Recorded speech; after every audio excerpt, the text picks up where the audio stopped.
Nasabul jazata muslimana wa Allah salamu wassalamu ala kulliyatina biniyatihim wa maqasidina jamaqasidin wa amalana jamani wa akhlaqana jamaqabi malabini yakulina salihah wa alamana bihi butul zaman wa alamana bihi sahibu ma'alifatu kitab alhamdulillahi Nabi Muhammad sallallahu alaihi wa alihi wasallam al-fatihah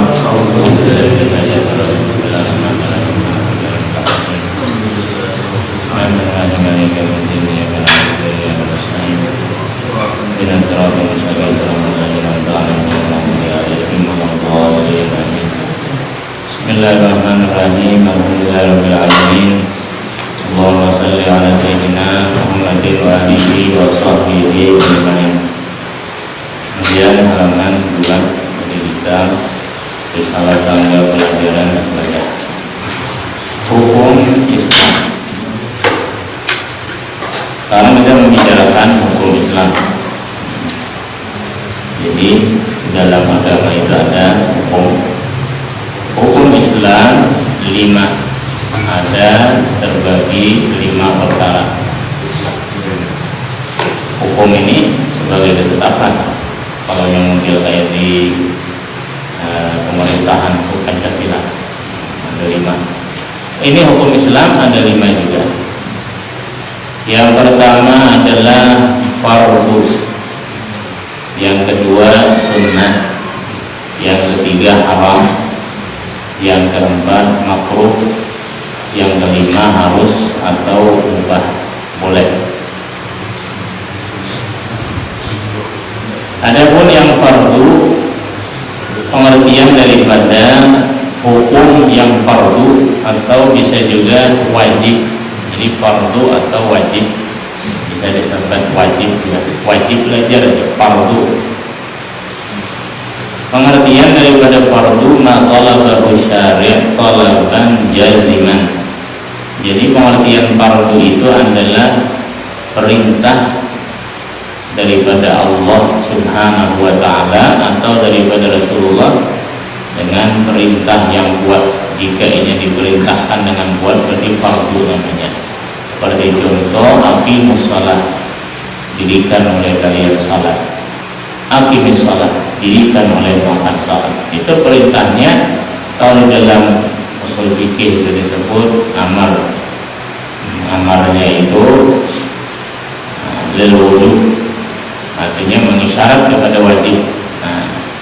Nanti yang fardu-fardu ada fardu ain, nanti di bawah ada fardu kifayah. Jadi tuntutannya kuat, itu namanya fardu atau wajib. Ada lagi yang kedua sunnah, apabila tuntutannya itu ghaira jazim, artinya tuntutannya itu tidak kuat, tidak kuat. Seperti wa minal laili fatahajjat bihi nafilatan, seperti anjuran untuk sembahyang tahajud, tuntutannya tidak kuat, tidak sekuat daripada yang fardu, maka hukumnya sunnah. Sunnah. Ma talabahu syari' talaban ghaira jazim, jika hanya dituntut, diperintahkan oleh Allah dalam Quran dan dalam hadis oleh Rasulullah, jika ada begitu kuat tuntutannya berarti sunnah. Kemudian yang ketiga ada lagi yang hukumnya haram. Nah, haram ini yaitu lawanannya wajib, kebalikannya. Yang haram ini yaitu sesuatu yang dilarang oleh syariat itu sang pemberi syariat, yaitu Allah Subhanahu wa taala, pada hakikatnya Rasulullah pada majaznya. Jadi jika ini dilarang dengan larangan yang kuat berarti haram. Kalau ada dalam Quran misalnya larangan memakan harta riba, wala taqrabuz zina, jangan engkau dekati zina, larangannya kuat berarti haram. Berarti tiap-tiap perbuatan yang mendekati zina hukumnya haram. Yang keempat ada lagi makruh. Makruh ini lawanannya sunnah, yaitu sesuatu yang dilarang oleh syariat namun larangannya tidak begitu kuat. Ini makruh hukumnya. Yang kelima namanya harus atau mubah, boleh-boleh saja, jaiz. Harus atau mubah atau boleh atau jaiz dalam bahasa Arab. Yani jika ditinggalkan dan diperbuat sama, maka tarkuhu wa fi'luhu ala sawa, yaitu perbuatan yang digawi ataupun ditinggalkan sama kan Bapak. Seperti makan dan minum, seperti tidur. Kalau nggak makan kata Bapak, kalau ada anak kata Bapak juga boleh-boleh aja. Nah, namun nanti ada pengecualian kalau diniatkan ibadah jadi pahala nanti yang mubah. Jadi hukum itu kembali kepada 5. Semua yang diperbuat, yang kita perbuat di dalam agama Islam, dalam agama kita kembali kepada 5 itu. Ini apa hukumnya? Wajib. Ini apa hukumnya? Sunnah. Ini apa hukumnya? Haram. Ini apa hukumnya? Makruh. Ini apa hukumnya? Mubah. Nah, jadi ada 5. Ada 5 perkara. Kemudian lagi fardu terbagi 2. Ada yang disebut yang pertama dengan fardu ain. Ada yang kedua disebut dengan fardu kifayah. Fardu ain ialah sesuatu yang wajib dikerjakan oleh tiap-tiap orang Islam yang balik lagi berakal. Jadi fardu ain ini bahasa kita kewajiban secara individu, secara per orang. Ini fardu ain hukumnya. Bila ditinggalkan dosa. Nah orang Islam yang wajib berakal contohnya seperti sembahyang 5 waktu, seperti puasa bulan Ramadan, seperti membayar zakat. Walhasil fardu ain itu ya rukun Islam yang 5. Syahadat, salat, puasa, zakat, haji ke Baitullah bagi yang mampu. Nah itu fardu ain hukumnya. Jadi nama fardu ain ini kan kalau di wakil-wakilakan sugih ya aja orang pada kawan yang tadi dia akan membayang 5 waktu kawan.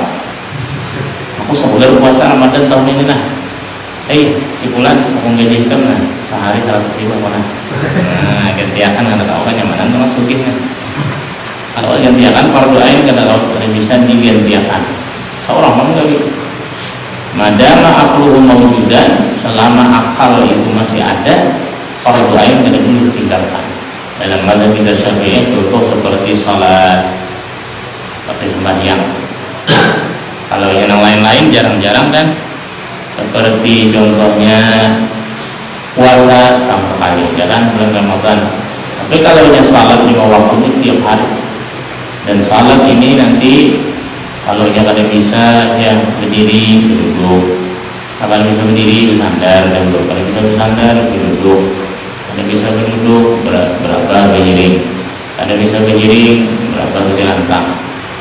Pokoknya selama akal itu ada wajib sembahyang. Sembahyang selama akal ada. Ada kawan misalnya berdiri nggak mau bergerak lagi dengan kelopak mata, ya ada aturan-aturan yang kita tidak sampai belajar. Oh matanya, Allahu Akbar, matanya digerakkan. Assalamualaikum warahmatullahi. Kanan kiri mata. Nah, bila jangan ojo dengan mata aja dengan isyarat hati. Terakhir hati aja nih. Ini waktu takbir nih hati. Ini waktu mencoba hati aja dan pembacaan lagi. Jadi tidak ada istilah meninggalkan sembahyang kepada dalam mazhab Syafi'iyah, madama aqluhu mawjudan, selama akalnya ada wajib sembahyang. Jadi jangan heran kalau ada pengajian-pengajian yang pertama sembahyang itu hubungan antara akal. Karena selama akal ada kan wajib sembahyang. Di mana kada itu sembahyang? Oh, berarti hubungan rezimen. Benar akalnya. Jadi sembahyang ada wajib berarti sembahyang. Rasulullah sampai akhir hayat sembahyang dia. Ini fardu ain secara perorangan. Yang kedua fardu kifayah. Fardu kifayah ialah sesuatu yang wajib dikerjakan oleh sekalian orang Islam yang balik lagi berakal. Dan apabila ada salah seorang atau sekumpulan mengerjakannya, maka yang lainnya tiada berdosa. Jadi kada berdosa aja. Contohnya seperti membalas salam. Kalau kita mengucapkan salam kan sunnah, assalamualaikum, ada orang masuk ke langgar kita ini. Lalu menjawabnya itu perlu dipayah. Bila bertahan yang dilanggar dan menjawabnya, maka berdosa bertahan. Bila ada seikung yang menjawab, berarti yang lain aman kada menjawab kada berdosa. Cuma pahala, siapa nang ampun pahala? Si nang menjawab juga nang pahala. Nang ranai-ranaian tadi kada dapat pahala. Jadi nang berbuat nang dapat pahala. Seperti contoh lagi di sini sembahyang jenazah, sembahyang jenazah. Begitu pula jika sebagian sudah mengerja atau seperti perbuatan-perbuatan dan lain-lain yang berhubungan dengan jenazah, mulai daripada memandikan. Satu, kan ada 4 yang wajib dikerja nih: memandikan, mengkafani, mensalatkan, dan mengubur. Ada 4. Jadi memandi, mengkafani, mensalati, mengubur, ada 4 perkara.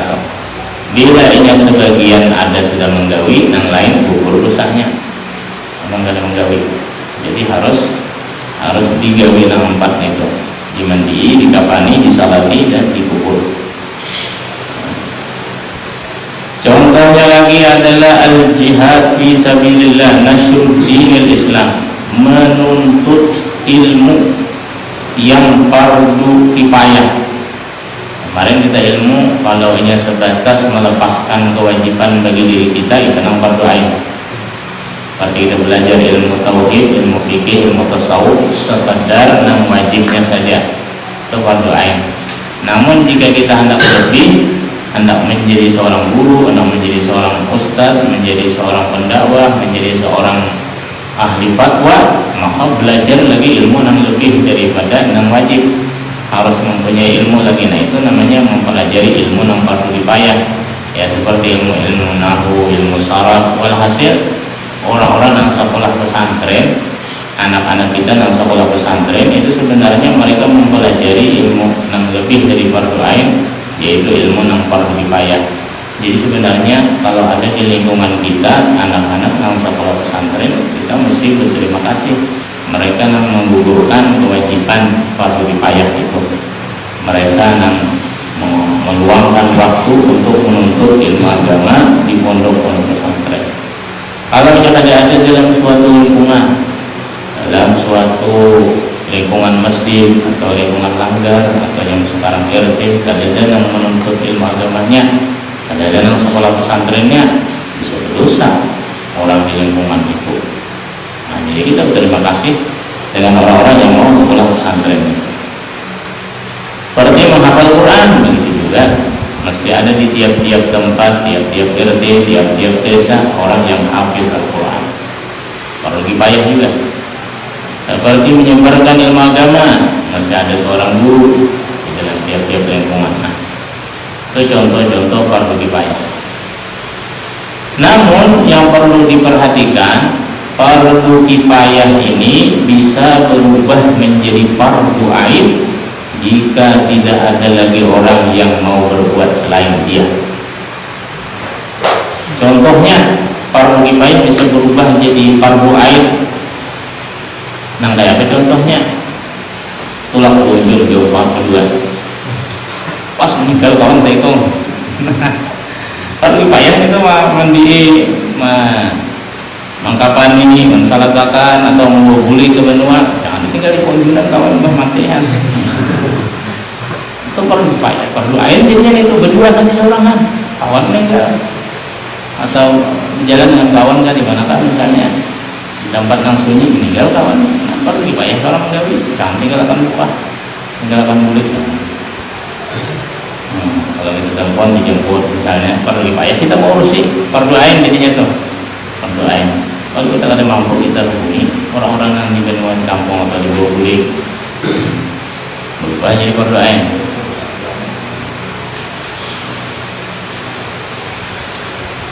Jadi idza ta'ayyana, bilanya sudah ta'ayyan berubah menjadi fardu ain.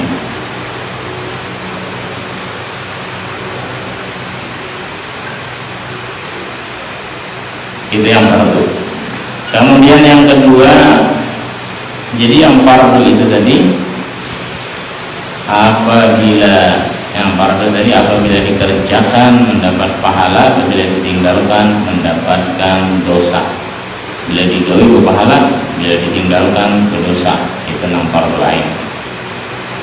Fardu kifayah tadi jika ada sebagian sudah menggawi maka kada berdosa lagi. Namun pahala tetap didapat oleh orang yang menggawi. Kayak orang misalnya orang mengurus jenazah, yang mengurus hanya sebagian, hanya 10 orang yang mengurus, ini kan 10 orang dapat pahala. Adapun sisanya orang kampung yang lain yang kada upatan itu hanya terlepas dari dosa mengurus jenazah. Adapun pahala mengurus jenazah kan dapatnya kalau yang ada upatan. Jadi nang terlibatnya jangan dapat pahala. Kemudian sunnah yang kedua di sini. Sunnah tadi sudah kita ketahui derajatnya tidak sekuat yang fardu. Kalau yang fardu tadi tuntutannya kuat, kalau yang sunnahnya sedang-sedang saja tuntutannya.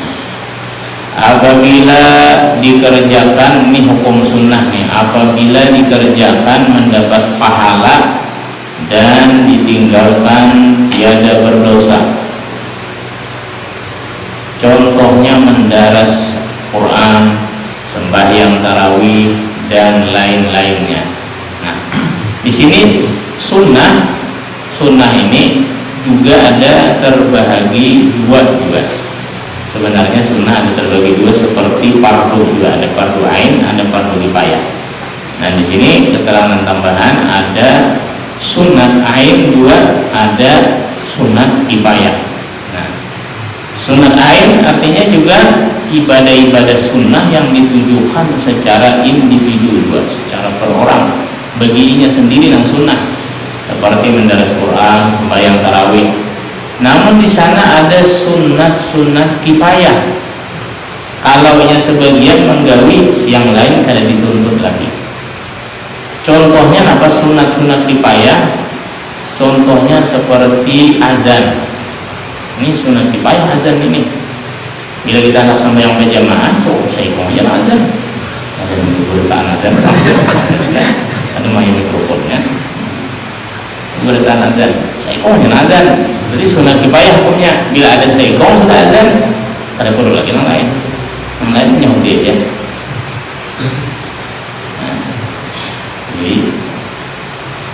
Kemudian lagi watashmitun, begitu juga sunat kifayah ketika menjawab orang bersin. Kalau ada seikong sudah nang menjawab, ajis, alhamdulillah dia nang menyahut, ya alhamdulillah dia seikong. Cukupnya nang lain kada menyahuti lagi kada apa yang lain. Namun kalau nak menyahuti kok pahala juga.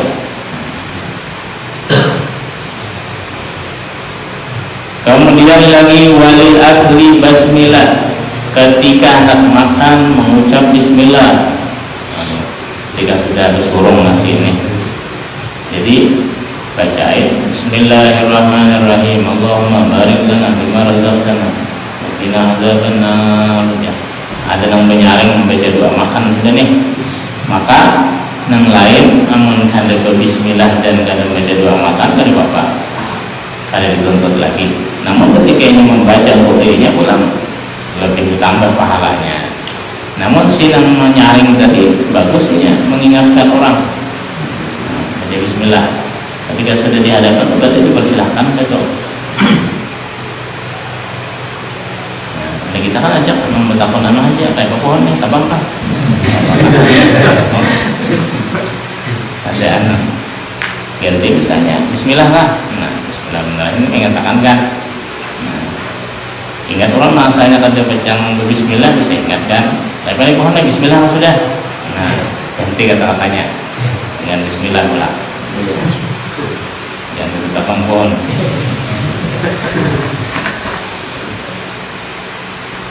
Wa udhiyatun min ahli baitin ta'addadu, begitu pula sunat kifayah ketika kita berkorban.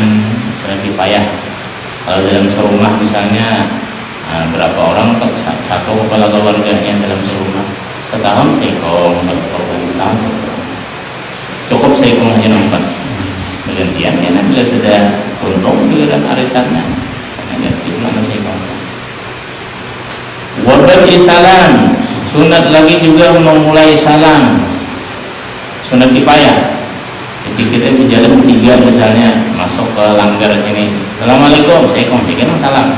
Kadang ketiga-tiganya ada, cukup kita bila bertiga atau berdua atau berlima, seikong aja perwakilan, assalamualaikum, seikong ya. Kelima-limanya ada kesopan, seikong cukup bila kita berjalan sama-sama, sunat kifayah seikong. Wal iqamah, begitu pula qamat. Nah, qamat juga satu orang saja. Ya, karena qamat satu orang saja, sunat kifayah. Bila sudah inya qamat, cukup, yang lain tidak perlu qamat lagi. Dan banyak ibadah-ibadah sunnah yang lain, ya, sembahyang tahajud, sembahyang witir, sembahyang duha, sembahyang hajat, sembahyang rawatib. Yang paling penting ibadah sunnah, kalau di zaman Rasulullah, para sahabat itu menggawi ibadah sunnah karena itu adalah sunnahnya Nabi Muhammad SAW. Mereka menggawi sunnah karena sunnah, karena itu sunnahnya Nabi. Mereka mengumpati. Dalam hadis qudsi pun, apabila kita selalu mengerja yang sunnah, itu dapat mengundang cintanya Allah Subhanahu wa Ta'ala. La yazalu 'abdi yataqarrabu ilayya bin nawafili hatta uhibbah. Senantiasa hambaku, kata Allah, mendekatkan diri kepadaku dengan ibadah-ibadah sunnah sampai dia itu aku cintai. Nah, jadi ibadah sunnah itu jangan dianggap remeh juga. Ibadah sunnah, apalagi sembahyang rawatib dan salat-salat yang lain. Ibadah sunnah ini diadakan oleh Allah Ta'ala sebenarnya sebagai tambalan ibadah fardu. Ibadah fardu kalau ini ada dan kurang, karena tatapalannya apa ibadah sunnah sesamaannya.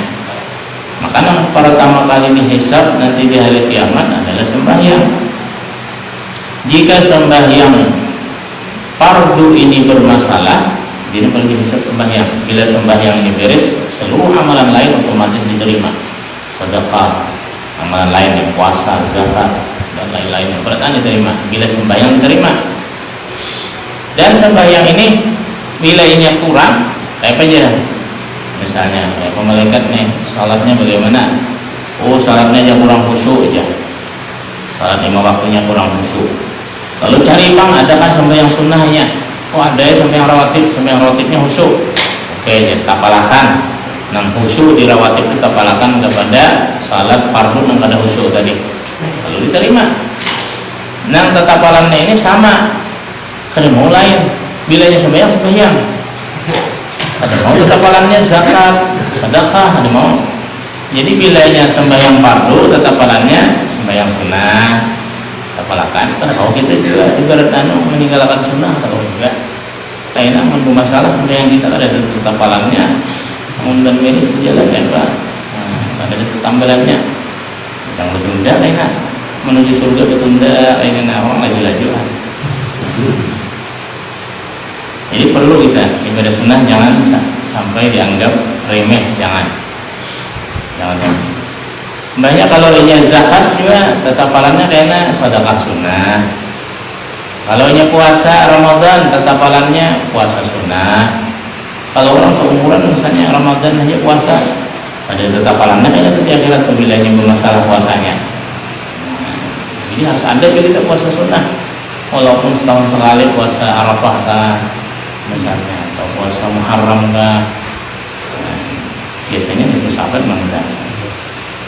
Nah, harus ada di ibadah-ibadah sunnah itu harus bekerja. Jangan sampai kita menganggap remeh. Kadang-kadang anggapan remeh kita itu bisa membuat berdosa kita, karena syariat tidak boleh dianggap remeh, boleh. Kalau misalnya ada orang bertanya, ada yang bertakun, ngapain kamu jaga sembahyang tahajud? Lalu ini menjawab, sebenarnya sembahyang tahajud itu sunnah ya kalau udah. Nah, itu kan nggak boleh kan nih? Mungkin anggap remeh ada aja nih. Kenapa ada sembahyang duha? Sunnah aja duha tuh. Wajib tuh kayak kita negawi ya. Anggap remeh yang kalau boleh kata-kata. Yang bagus ya jawabannya. Kenapa ada sembahyang tahajud? Ayo doakan mudahan kau menggawe lah. Sementara ini belum bang lagi nah. Doakan mudahan kau dapat taufik, dapat hidayah. Kau menggawe sembahyang tahajud, kayaknya raya kamu juga. Yang bagus. Ia mengaku kita ini memang lemah, memang belum mampu, belum tawa. Tapi jangan dianggap remeh, jangan dianggap remeh. Justru menganggap remeh itu bisa berdosa. Menganggap remeh. Sunnah aja, ya aja ini doang. Nang sunnah itu, nang mengundang cintanya Allah Taala, cintanya Tuhan kepada sunnah itu dia. Akhirnya para sahabat mengerjakan nang sunnah karena sunnah Nabi Muhammad. Kalau kita sebagian meninggalkan yang sunnah karena sunnah juga, karena sunnah saja. Karena kalau kita juga melepas ibadah sunnah kan, yang paling tidak ibadah sunnah itu rawatib, jangan ditinggalkan. Rawatib salat, qabliyah, ba'diyah, yang ada qabliyahnya, ada ba'diyahnya, yang rawatib paling kurang. Banyak lagi ibadah-ibadah sunnah yang lain dengan hitungan. Ibadah sunnah seperti salat aja banyak benar, seperti puasa, seluruh ibadah nang wajib juga nang sunnahnya. Kalau zakat wajib, nang sunnahnya ya sedekah sunnah, bayang tarawih, bayang witir, ibadah sunnah. Jadi apabila dikerjakan mendapat pahala dan ditinggalkan tiada berdosa.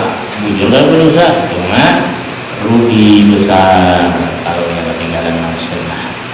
Kalau ibarat tadi sunnah ini diadakan oleh Allah sebagai jawabin, sebagai penutup, sebagai tambal bagi yang fardu tadi. Ya, kalau kita kadang menggawe yang sunnah, ibaratnya itu kita menuju akhirat itu seperti kendaraan yang ada tambal. Kalau yang kemirisan ada tambalannya, ada deban sirapnya, ada gantiannya. Nah, itu perumpamaan orang yang pada menggawe nang sunnah, nang wajib aja nih, orang wajib aja gitu ya. Nah, itu kan ditambal tuh bilanya miris tuh, ban, ada tambalannya, yang berundang kan. Kemudian yang selanjutnya lagi, yang ketiga yaitu hukumnya haram.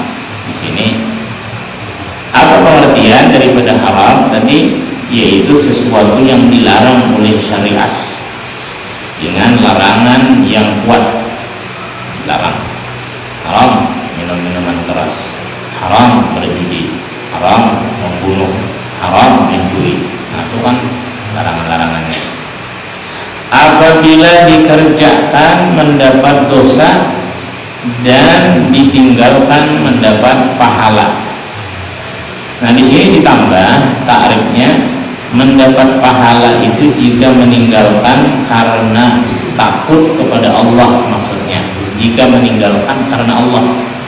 Bila ini bukan karena Allah, ada pahala. Jadi meninggalkannya itu karena Allah. Contohnya seperti mencuri, merampok, berzina, minum arak dan lain-lain. Contoh ada orang yang meninggalkan yang haram karena manusia. Ada, misalnya orang yang berzina, misalnya baju laki ginian, pas gitu berat orang. Ada jadi berzina aja, orang ketahuan orang dah karena manusia, bilanya karena manusia meninggalkan dari pahala. Untuk maling udah siap dari jam 12 malam. Jam 2 udah turun dan yang berbaju macam-macam alat lengkap sudah. Sekali kamu muka lawang melihat orang muda. Nah, kalau jadi turun apa dia? Gara-gara apa kan jadinya? Gara-gara orang muda, orang berkuliah muda. Karena gara-gara takut pada Allah Taala ada. Jadi kada jadi merampok, kada jadi mencuri, kada jadi mencuri karena orang pencegahan. karena itunya nanti kan pahala katanya tadi meninggalkan mencuri tadi karena bukan karena Allah. Mestinya meninggalkan itu karena Allah, karena takut pada Allah. Jadi yusabu tarikuhu imtisalan wa yu'aqabu fa'iluhu. Jadi hukum yang haram tadi diberi pahala orang yang meninggalkan jika dia benar-benar menjunjung tinggi perintah Allah. Bila benar-benar menjunjung tinggi perintah Allah, maka diberi pahalanya ketika meninggalkan yang haram.